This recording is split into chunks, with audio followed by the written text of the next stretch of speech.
예수님께서는 제자들을 부르시고 저들에게 틈틈이 제자도에 관한 말씀을 하시면서 교육을 하셨습니다.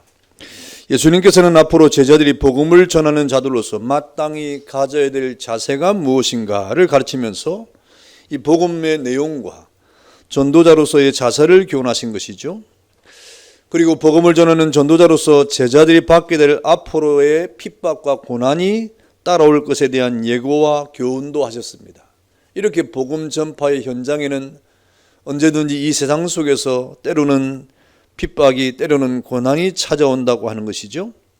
그 핍박은 바로 유대인들에게 오는 핍박이었고 또 이방인들에게도 받게 될 핍박이라고 예수님께서는 말씀을 해 주었습니다.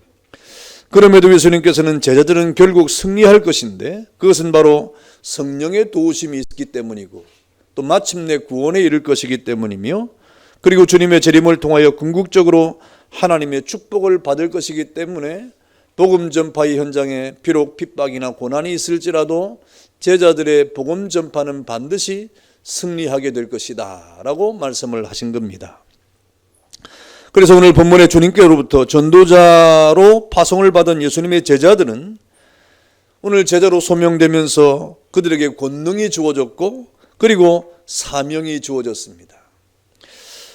저들의 전도 지역은 유대로부터 시작되었습니다. 그리고 전도의 주제는 천국이 가까웠다고 하는 것이 저들의 전도의 주제였습니다. 바로 하나님의 나라입니다. 그리고 저들의 전도의 소지품은 한벌 옷이었고 행할 권능은 병을 고치는 일과 마귀를 내어 쫓는 이러한 일들이 저들에게 받은 권능이었습니다. 그리고 전도의 방법은 뱀같이 지혜롭고 비둘기같이 순결하라고 예수님께서 말씀해 주었습니다. 전도자의 자세는 엄정하고 자유로워야 했고 그리고 주님의 제자들에게 예루살렘과 유다와 사마리아 땅끝까지 그렇게 복음을 전해야 된다고 하는 말씀을 통해서 이 복음을 통하여 이 세상의 모든 나라들을 정복해야 됨을 말씀을 하고 있습니다. 그러면서 예수님께서는 저들에게 사명 수행에 필요한 신앙의 용기를 주었는데 그 말씀이 곧 무엇입니까? 두려워하지 말아라 고 하는 말씀이에요. 너희가 이 땅에 복음을 들고 이 세상에 나가서 복음 전파의 삶을 살아갈 동안에 내가 너와 함께 할 것이라 이 말입니다. 내가 너에게 능력을 줄 것이다. 내가 이 땅을 살아가는 동안에 때로는 복음 때문에 받은 핍박과 비난이 있을지라도 두려워하지 말 것은 내가 너와 함께 하기 때문이라는 말씀이죠. 여러분, 이 말씀은 이 시대를 살아가는 모든 그리스도인들에게 똑같이 동일하게 주신 말씀입니다. 오늘 저와 여러분들에게도 두려워하지 말라고 예수님께서 말씀을 하고 있는 것입니다. 무엇을 두려워하지 말아야 됩니까? 피난을 두려워하지 말라고 말씀합니다. 오늘 본문의 25절과 26절에 보니까 제자가 그 선생 같고 종이 그 상전 같으면 족하도다. 집주인을 바알세불이라 하였거든 하물며 그 집 사람들이랴. 그런즉 그들을 두려워하지 말고 그랬습니다. 유대인들은 주님을 바알세불이라고 이렇게 비난을 했다는 것이죠. 이 바알세불이란 말은 우리가 잘 아는 대로 마귀의 왕이라고 하는 말입니다. 다시 말하면 예수님께서 권능으로 병을 고치고 선을 행할 때 유대인들이 예수님이 귀신의 왕의 힘을 입었다 이렇게 비난을 하고 그런 왕의 힘을 입어서 이런 일을 한다고 하는 비판을 하고 있는 것입니다. 이런 비난은 예수님에게 있어서 극단적인 그런 수치의 모욕이 아닙니까? 예수님은 그 자신의 능력과 권능으로 성령의 능력으로 귀신을 쫓아내고 불쌍한 자를 고쳐주시는 이러한 주님의 사역을 하고 있는데 이러한 주님의 사역을 향하여 이 바알세불의 힘을 입고 하고 있다고 하는 이 유대인들의 비난은 그야말로 졸렬하기 짝이 없는 것이고 수치요 모욕인 것입니다. 이러한 일은 저들이 주님이 행하시는 영적인 일을 알지 못하기 때문에 그렇습니다. 주님이 하시는 이 영적인 일 앞에 저들은 무지했다 이 말입니다. 그런 무지를 가지고 주님의 일을 바라보니까 저들이 할 수 있는 말의 전부는 무엇입니까? 저는 사람의 능력이 아니라는 것이죠. 주님의 능력이 아니고 귀신의 왕의 능력을 힘입었다고 하는 정말 예수님의 이런 능력과는 전혀 맞지 않는 비난을 지금 하고 있는 겁니다. 이렇게 주님을 비방한 세상이 그 주님의 제자들을 비방할 것이라는 말입니다. 주님을 비방했던 그 비방이 너희에게도 찾아올 것이다 라고 하는 말이죠. 여러분, 지금 이 세상이 그렇습니다. 영의 일을 알지 못하기 때문에 교회 안에서 벌어지는 영의 일을 세상적인 관점으로 비판하고 비난하는 일들이 지금 시시때때로 일어나고 있지 않습니까? 이 교회 앞에서 벌어지는 영적인 일에 대한 그런 저들의 인식이 없기 때문에 이 세상은 교회에 대한 그런 여러 가지 비난과 비판을 서슴없이 지금 하고 있는 것입니다. 로마서 8장 5절과 6절에 보니까 육신을 따르는 자는 육신의 일을, 영을 따르는 자는 영의 일을 생각하나니 육신의 생각은 사망이요 영의 생각은 생명과 평안이니라고 말씀을 했습니다. 여러분, 육신의 일로는 영의 일을 알 수가 없는 거예요. 그러므로 세상 사람들은 하나님의 나라의 일을 알 수 없기 때문에 세상적인 판단으로 하나님의 일을 비판하고 때로는 비난하기도 하는 것입니다. 그러나 오늘 예수님은 뭐라고 말씀하십니까? 그런 세상의 비난과 비판을 두려워하지 말아라고 말씀하고 있는 거예요. 도리어 주의를 향할 때는 이 세상의 비난을 예상하라는 것입니다. 어쩌면 그것이 자연스러운 것일지도 모른다는 것입니다. 이 세상의 비난이, 이 세상의 비판이 어쩌면 자연스러운 이 세상의 가치를 가지고 하는 일일 것이다 하는 말이죠. 여러분, 유대인의 비방을 두려워했다고 하면 주님의 증거자가 될 수 없는 것입니다. 로마의 총독 빌라도는 유대 민중들을 두려워해가지고 죄 없는 예수를 놓아주지 못하고 정죄함으로 자신이 죄에 빠지지 않았습니까? 이렇게 두려움이라고 하는 것은 하나님 앞에 선에 대한 판단을 하지 못하게 만들고 선과 악에 대한 구별을 하지 못하게 할 뿐 아니라 무엇이 옳은지 그른지에 대한 판단력을 흐리게 만드는 것이 두려움이라고 하는 것입니다.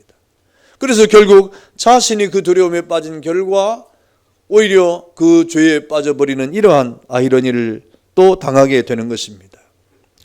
여러분, 우리는 세상 사람들의 비난을 두려워할 이유가 없습니다. 그러면 예수님의 제자가 될 수가 없는 것입니다. 결코 주님의 백성은 세상의 비난을 두려워하지 않는 것입니다. 여러분, 세상의 비난을 두려워하지 않는다고 하는 것은 내 마음대로 행하겠다는 것이 아니에요. 세상의 비난을 두려워하지 않는다고 하는 것은, 세상의 비판을 두려워하지 않는다고 하는 것은 내 뜻대로 행하겠다 하는 자신의 어떤 이 생각과 자신의 어떤 뜻을 관철하겠다는 말이 아닙니다. 하나님의 뜻 앞에 우리는 판단을 할 줄 알아야 된다 이 말이죠. 하나님의 뜻이 무엇인가를 분별할 줄 알아야 된다는 말입니다. 여러분, 하나님의 교회가 하나님의 선한 뜻을 행함에 있어서 그 모든 선한 일 앞에 세상이 비판하고 비난한다고 할 때 그것을 우리가 이상히 여길 필요가 없다고 하는 것이고 그 비난을 두려워할 이유가 없다고 하는 말입니다. 여러분, 왜 세상의 비난을 두려워하지 말아야 됩니까? 저들 불신자들은 영의 일을 알지 못하고 비난하기 때문이라고 말씀했습니다. 그리고 반드시 복음은 승리하기 때문에 그렇습니다. 마태복음 10장 본문 26절과 27절에 보니까 감추인 것이 드러나지 않을 것이 없고 숨은 것이 알려지지 않을 것이 없느니라. 내가 너희에게 어두운 데서 이루는 것을 광명한 데서 말하여 너희 귓속말로 듣는 것을 집 위에서 전파하라 라고 말씀했습니다. 이 말씀은 지금 불신자들이 깨닫지 못함으로 비난하고 비판하고 있지만, 그러나 복음의 진리를 깨닫을 때가 오면 그 복음이 저들에게 소망이 되고 자랑스러운 일이 되고 복된 일이 될 것이라는 거예요. 이 하나님의 복음의 말씀이 얼마나 복된 일인지 얼마나 자랑스러운 일인지 모르기 때문에 비난한다 이 말입니다. 그것이 얼마나 우리에게 소중한 복음인지를 모르기 때문에 저들이 비난의 화살을 쏘고 있다고 하는 말입니다. 다시 말하면 하나님의 말씀은 그 뜻대로 되고 만다는 겁니다. 하나님의 말씀은 하나님의 뜻대로 되고 마는 거예요. 여러분, 세상에 비난이 있다고 하는 이유 때문에, 세상에 비판이 있다고 하는 이유 때문에 하나님의 말씀이 이루어지지 않는 것이 있습니까? 그렇지 않습니다. 2020년도에 이 어두운 세상, 2020년도에 이 복잡한 세상을 살아가는 지금 이 순간에도 하나님의 뜻은 그 뜻대로 되는 것입니다. 우리가 볼 때는 이렇게 우리 예배의 지장을 받고 우리가 복음 전파의 지장을 받고 우리가 하나님 앞에서 하는 이 선한 행위에 여러 가지 지장이 있는 것 같지만 사실은 하나님의 뜻은 이루어지고 있는 거예요. 우리가 보는 것과 하나님의 뜻에 이루어지면 여러분 큰 차이가 있는 것입니다. 그러므로 여러분 이 세상의 비난을 두려워하지 말아라고 주님이 말씀하고 있는 것이죠. 왜 그런 것입니까? 복음이라고 하는 것이 참 진리이기 때문에 그렇습니다.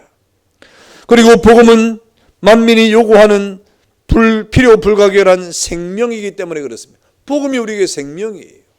그리고 복음은 모든 사람에게 평안과 생명을 주는 아주 좋은 것이기 때문에 복음 전파에 대해서 세상 사람들이 비난하고 때로는 비판한다 할지라도 두려워할 이유가 없다고 말씀을 하고 있는 것입니다.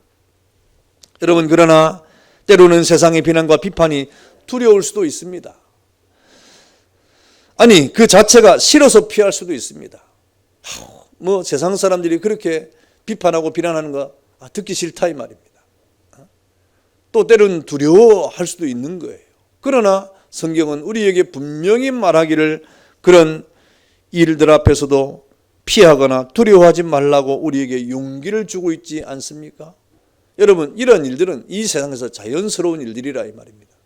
거기에 우리의 마음을 빼앗길 이유가 없다고 하는 말입니다. 거기에 우리의 모든 판단을 빼앗기지 말아라 고 말씀을 하고 있는 것이죠.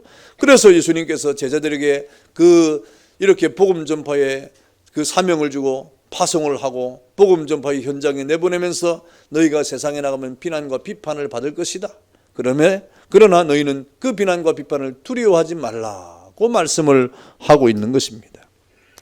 여러분, 두려워하지 말라고 하는 주의 말씀은 또 어떤 이유입니까? 박해자를 두려워하지 말아라 그랬습니다. 28절에 보니까 몸은 죽여도 영혼은 능히 죽이지 못하는 자들을 두려워하지 말라 그랬습니다. 여기 몸은 우리 신체를 가리키는 것이죠. 다시 말하면 저 박해자들은 우리 성도들의 몸은 죽여도 영혼은 죽일 수 없다고 하는 말을 전제하고 있는 것입니다. 이 말씀은 하나님과 사탄의 능력의 차이를 분명하게 비교해 주고 있는 말씀입니다. 사탄은 하나님께서 허락하신 범위 안에서만 자신의 능력을 행할 수 있는 것을 우리는 잘 알고 있지 않습니까? 사탄의 한계가 바로 인간의 영혼을 구원하지도 못하지만 파멸하지도 못하는 겁니다. 사탄은 우리에게 아무 영향력을 행할 수 없다 이 말이죠. 여러분, 사탄은 우리에게 아무 영향력을 행할 수가 없는 것입니다. 또한 사탄이 주는 고통은 아무리 크다고 할지라도 인간의 육신에까지밖에 미치지 못하지만 하나님이 주시는 고통은 영혼에까지 미친다는 것을 우리에게 말씀하고 있는 거예요. 그래서 본문 28절에 오직 몸과 영혼을 능히 지옥에 멸하실 수 있는 이를 두려워하라고 말씀하고 있는 것입니다. 하지만 본문이 말하고자 하는 말은 무엇입니까? 참 두려움의 대상은 사탄이 아니라 바로 하나님이라는 사실을 가르쳐주고 있는 거예요. 아니, 더 분명한 뜻은 무엇입니까? 하나님은 우리 영혼에 생명을 주시는 분이라는 것을 말씀하고 있는 거예요. 하나님 우리의 두려움의 대상이지만 두려움의 대상으로만 존재하지 아니하고 사실은 하나님은 우리의 영혼에 생명을 주시는 분임을 깨달아라고 말씀을 하고 있는 것입니다. 사실상 박해라고 하는 것은 비난과 비방보다 그 강도가 더 센 것입니다. 그래서 이 박해 현장에서 그 박해를 당할 때는 생명의 위협을 만나게 되는 것이죠. 그래서 더 두려운 것입니다. 그러므로 그리스도를 따르는 신자들에게는 비난과 모략과 중상뿐 아니라 그 이상으로 죽이는 박해까지 이렇게 오는 경우에 내몰리는 이러한 일들이 얼마나 많이 있습니까? 성경에서도 또 교회사에서도 그런 일들이 참 많이 있었습니다. 그래서 이 박해라는 것은 그냥 비난이나 비판 정도로 그치는 것이 아니라 생명의 위해를 가하는 일이기 때문에 많은 사람들이 두려움의 대상이 되고 있었던 것입니다. 그럼에도 그런 두려움을 이기는 우리 믿음의 선조들이 있었다 이 말이죠. 여러분, 헤롯 안티바스가 세례 요한의 목을 베었습니다. 그러나 그 영혼은 이렇게 손댈 수가 없었습니다. 여러분, 사도 요한의 형 야고보가 첫 순교자로 예수님의 제자 가운데 첫 순교를 했습니다. 그러나 그의 신앙은 빼앗을 수가 없었습니다. 우리가 잘 아는 대로 산헤드린 공회는 스데반을 정죄하고 그 무리들은 스데반의 육신을 향하여 심판의 돌을 던지지 않았습니까? 그러나 그 영혼을 멸할 수가 없었습니다. 그래서 그는 기도하기를 저들의 죄를 그들에게 돌지 말라고 하나님 앞에 기도하기에 이른 것입니다. 이렇게 이 땅을 살아갈 동안에 박해 현장에서 수없이 많은 사람들이 순교를 당하고 이렇게 생명의 유해를 받았지만은 그러나 저들의 영혼은 손댈 수가 없었던 것을 우리는 성경을 통해서 보고 있는 겁니다. 여러분, 사도 바울과 실라는 빌립보 옥중에 감금이 되었습니다. 그러나 저들은 두려워하지 않았습니다. 여러분, 오히려 저들은 찬송하고 기도하면서 하나님 앞에 간절히 간구할 때 옥토가 흔들리고 그 지진이 나더니 옥문이 열리는 이적을 맛보지 않았습니까? 이렇게 순교의 현장이나 여러 가지 박해의 현장에는 하나님의 역사가 있었던 것을 우리는 기억을 합니다. 저는 지난 주간에 한국 장로교 총회에서 전라도 영광에 있는 온 교회가 순교한 야월교회와 염산교회를 방문하고 왔습니다. 우리 교회 섭씨에도 7, 8년 전에 한번 다녀왔던 교회입니다. 여러분, 그때 갔던 그 감동도 있었지만 또 지금 또 가보니까 또 감동이 새로워요. 다시 방문해서 순교회 현장에서 만난 성도들의 신앙은 정말 저희 가슴을 뜨겁게 하지 않을 수가 없었습니다. 야월교회라고 하는 이 교회는 우리 6.25 때 북한군이 쳐들어와 가지고 온 나라가 지금 이렇게 초토화되면서 이 대구 경북을 중심한 이 부산까지만 이렇게 남아있을 때에 아주 위기에 있을 때입니다. 이미 이 우리나라는 6.25 전에도 이미 지리산을 중심하고 이 빨치산 운동이 아주 활발하게 일어났었기 때문에 그런 좌익 세력들이 아주 많았죠. 그런데 우리가 인천 상륙작전을 하지 않았습니까? 인천에 상륙작전을 하니까 허리가 끊어지니까 이 나머지 이 군대들이 후퇴를 하지 못한 거예요. 인민군들이 공산주의자들이 후퇴를 하지 못했습니다. 후퇴를 하지 못하면서 이제 여러 곳에서 이 국지전이 벌어졌는데 아주 이 전라도 지역에 그런 일들이 참 많았습니다.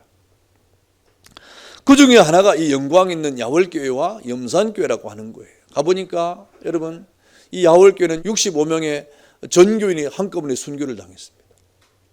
공산주의에 이렇게 협조하지 않고, 그리고 저 인천 상륙작전을 하고 이제 저 목포를 통해서 유엔군과 국군이 이렇게 밀고 올라오는 이 사실을 알고 교회 청년들이 태극기를 만들고 이제 이 환영 준비를 한다는 이유 때문에 이것이 발각된 거예요. 그래가지고 다 모아놓고 어른과 아이들을 다 모아놓고 한꺼번에 생매장을 해요. 생매장을 했습니다. 참 기가 막힌 일이죠. 그렇게 생매장한 사람들이 한 동네 사람입니다. 한 동네 사람입니다. 그리고 전쟁이 다 끝나버렸어요. 전쟁이 끝나고 이제 한 동네에 죽은 집과 안 죽은 집, 그렇게 한 집과 안 한 집 같이 동네에 사니까 그 동네가 어떻게 되겠습니까? 그런데 그 순교한 모든 이 교회의 가정들이 자기들을 그렇게 만든 그 사람들을 예수님의 사랑으로 다 품어가지고 지금 그 후손들이 다 같이 교회를 다닌답니다. 다 같이 교회를 다닌답니다. 여러분, 이런 일들은 교회 현장에 얼마나 많이 일어나는지 몰라요. 지금 우리의 상식적인 생각으로는 어떻게 그런 일이 일어날 수 있느냐 이렇게 생각할지 모르지만, 여러분, 이렇게 박해 현장 속에는 하나님이 그런 은혜를 주시는 거예요. 지금 여러분은 나는 그렇게 못하겠다 라고 생각할지 모르지만, 막상 그런 박해 현장에 우리가 다다르면 하나님이 우리에게 은혜를 주십니다. 저도 그렇게 못하겠어요, 생각하면. 그런데 하나님이 그 순간에 우리에게 힘을 주시고 용기를 주심으로 그 박해 현장 속에서도 우리의 신앙을 지키도록 하나님이 역사하실 것을 저는 믿습니다. 그 염산교회를 가봤어요. 염산교회. 한 차 타고 20분 가면 염산교회가 또 있어요. 그 염산교회는 가보니까 한 3개월 동안에 걸쳐서 77명의 교인들이 순교를 했습니다. 그 교회의 3분의 1라고 합니다. 3개월 동안 이 순교를 당했으니까 처음에 순교를 당하면 나머지 교회들이 다 도망갈 법한데 아무도 도망가지 않았어요. 목사님도 도망 안 가고, 목사님 빨리 도망가야 됩니다 하고 목선을 준비한 교인들에게 가면 지금 내가 갈 수 없습니다. 교인들을 두고 어떻게 갑니까? 하고 그냥 말했답니다. 저 같으면 어떻게 했을까 하는 생각을 해봐요. 그리고 목사님의 가족들이 많이 있어요. 그 목사님의 가족들이 이렇게 그 마당에 다 모여놓고 공산주의자들이 이렇게 추모를 할 때 그들 그 모든 자녀들까지도 다 예수 믿는 그런 어린 아이들까지 그렇게 신앙 고백을 하고 맞아 죽었답니다. 참 기가 막힌 일들이에요. 또 염산교회 어떤 이 가정의 장로님의 가정에 김 장로님의 가정에 아이들이 많이 있었는데 거기에 19살, 15살, 9살, 6살, 3살 옛날에는 아이들이 많으니까. 그런데 그 가운데 15살 되는 그런 오기라고 하는 오기랍니다. 오기. 그 다음에 이 5살은 신자, 15살은 옥자, 6살은 신자, 3살은 미자. 옛날에는 자자가 많잖아요. 그래서 이 언니가 아이 3살짜리를 업고 또 5살짜리 손에 들고 끌려가는 거예요. 끌려가니까 뒤에서 아이가 막 얼마나 웁니까? 우니까 이 15살 옥자가 하는 말이 울지 마라 이 말입니다. 울지 마라, 울지 마라. 우린 지금 천국 가는 길을 가고 있으니까 울지 마라 이 말입니다. 하고 끌려가서 바다에 이렇게 수장돼 버렸어요. 그런 생생한 현장들이 두 교회에 그렇게 순교의 현장으로 남아있는 것을 또 제가 오랜만에 또 보고 왔습니다. 여러분, 박해 현장 속에서 그들이 얼마나 두려웠겠어요. 얼마나 겁이 났겠어요. 여러분, 이 세상의 비난이 여러분 두렵습니까? 여러분, 박해가 두렵습니까? 예, 두려울 수 있습니다. 그 박해가 싫습니까? 비난이 싫습니까? 예, 싫을 수 있습니다.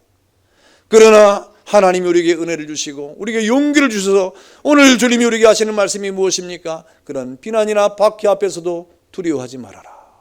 내가 너와 함께 하겠다 이 말입니다. 그런 박해가 두려우냐?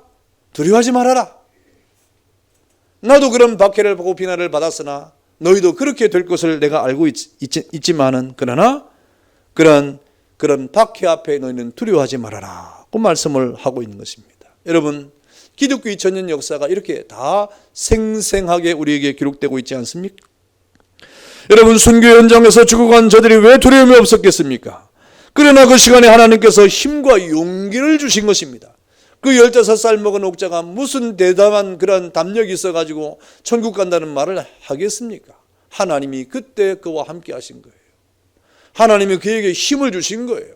하나님이 그 시간에 그에게 용기를 주신 거예요.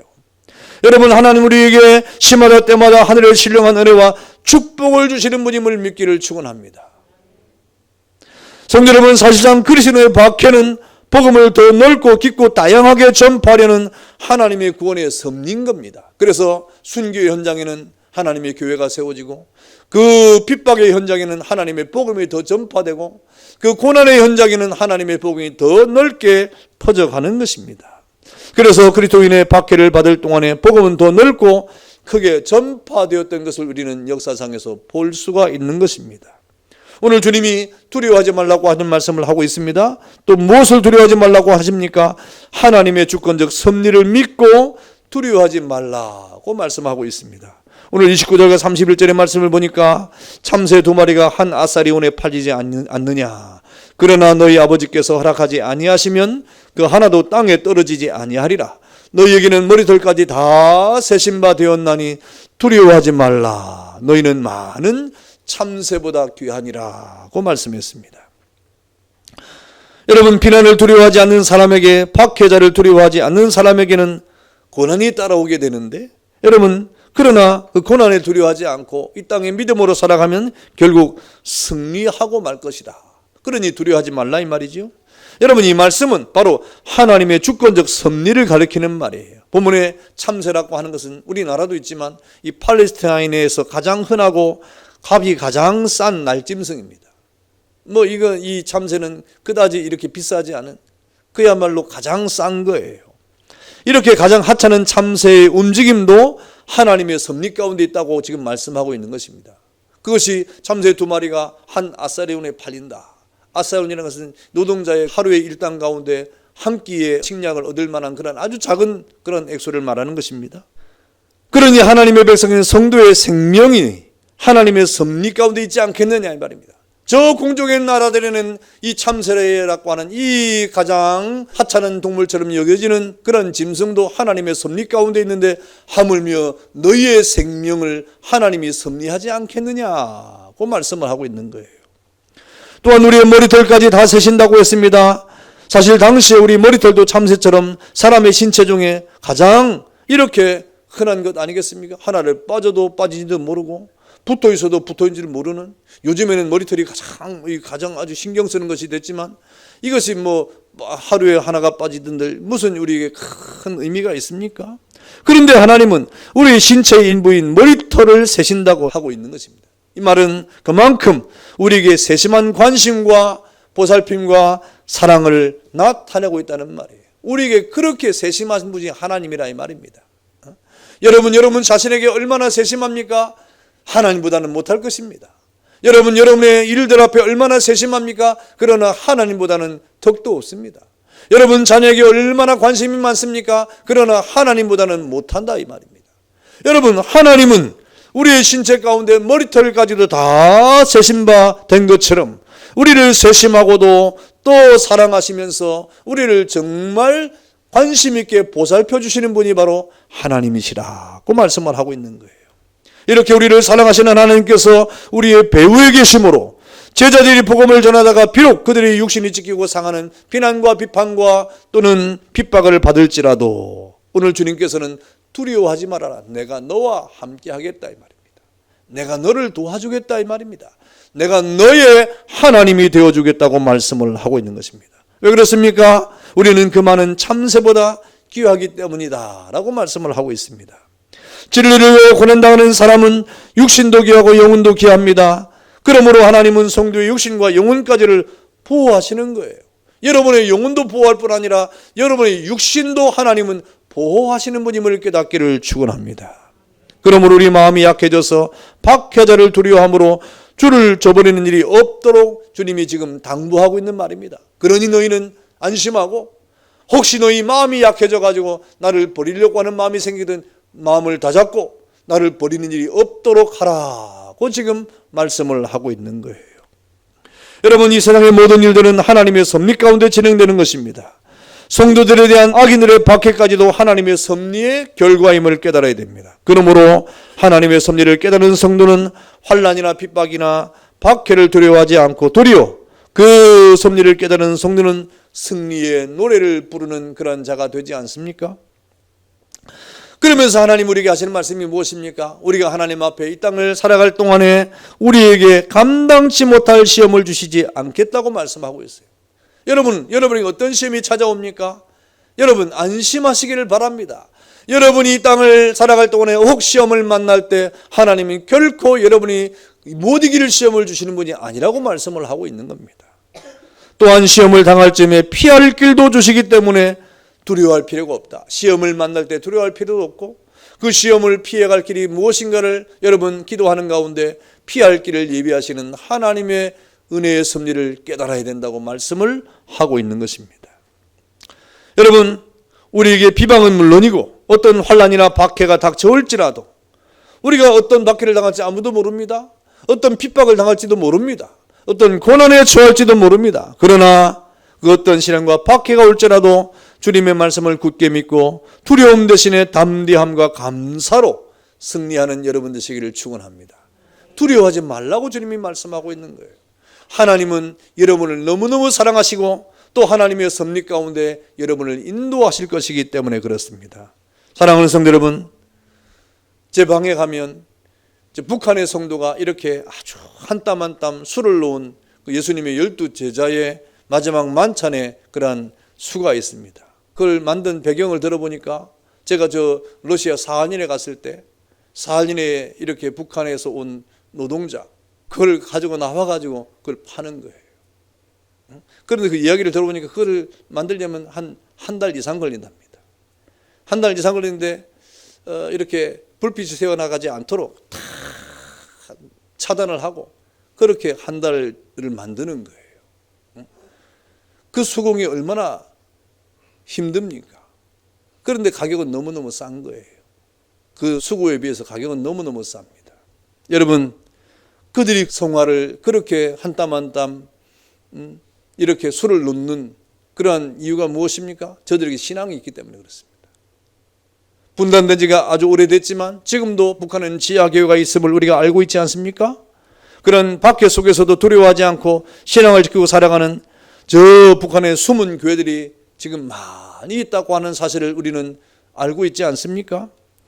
저들은 드러내놓고 예배를 하지는 못하지만 환난과 핍박이 난무하는 박해 속에서도 저들은 암혈과 톡을 해서 예배를 하고 있고 그러다 발각되면 심한 고난을 받고 또 수용소에 끌려가기도 하고 죽임을 당하기도 한답니다. 그럼에도 저들의 예배는 계속되고 있습니다. 왜 그런 것입니까? 몸은 죽여도 영혼은 죽이지 못하는 사람들을 두려워하지 않고 몸과 영혼을 멸하시는 하나님을 더 두려워하고 하나님의 은혜 안에 있기 때문에 그 예배가 가능한 것이다 고 말씀하고 있는 것입니다. 여러분, 여러분의 두려움은 무엇입니까? 불신자에게 욕을 먹는 것입니까? 아니면 세상에 손가락질하는 것입니까? 그럴 수 있습니다. 그러나 여러분, 궁극적으로 그런 모든 두려움 속에서 이기는 여러분 되기를 축원합니다. 저들의 비난이, 저들의 손가락질이 때로는 우리를 불편하게 만들 수 있고, 저들의 비난과 저들의 비판이 때로는 우리의 마음을 상할 때도 있고, 그런 비난에 우리는 때로는 부끄러움을 당할 때도 있지만, 그럼에도 불구하고 여러분, 하나님 주신 은혜 속에서 그 모든 환난과 비난과 그 모든 비판을 이겨내는 여러분 되시기를 축원합니다. 그 이겨내는 비결이 무엇입니까? 하나님이 나와 함께하고 있다. 두려워하지 말라고 하신 주의 명령 앞에 있는 것입니다. 불신자에게 욕을 먹어도, 이 세상의 손가락질을 해도 두려워하지 아니하는 것은 바로 하나님의 말씀과 그 섭리를 믿기 때문에 그렇습니다. 우리의 피난처는 예수님입니다. 예수님 때문에 비난을 받고 환난을 당하는 자들에게 주님은 뭐라고 말씀하십니까? 내게로 오라고 말씀하시고, 환난을 당하고 비난을 당하는 자들에게 내게로 오라고 하시는 주의 음성이 있습니다. 주님 안에 가면 바로 평안과 기쁨이 있기 때문에 그렇고, 환난과 핍박이나 비난이 올 때도 주님을 바라보고 주님의 품에 있을 때 우리는 평강을 얻게 되는 것입니다. 이것이 바로 주님이 두려워하지 말라고 명하시는 의미가 아니겠습니까? 비록 이 땅에 여러 가지 환난에 우리가 있을지라도, 때로는 비난이 우리에게 있을지라도, 여러분, 그 비난 앞에 우리를 이렇게 한번 노출시켜야 될 필요도 있습니다. 비난을 피할 이유도 없습니다. 그렇다고 우리는 비난받을 일이 없다고 교만할 이유도 하나도 없습니다. 비난은 비난대로, 또 핍박은 핍박대로, 고난은 고난대로 받아들이는 가운데 주님 앞에서 믿음을 가지고 두려워하지 않는 가운데 승리하는 믿음의 삶을 살아가는 여러분 되시기를 주의 이름으로 축원합니다. 다 같이 한번 기도하겠습니다.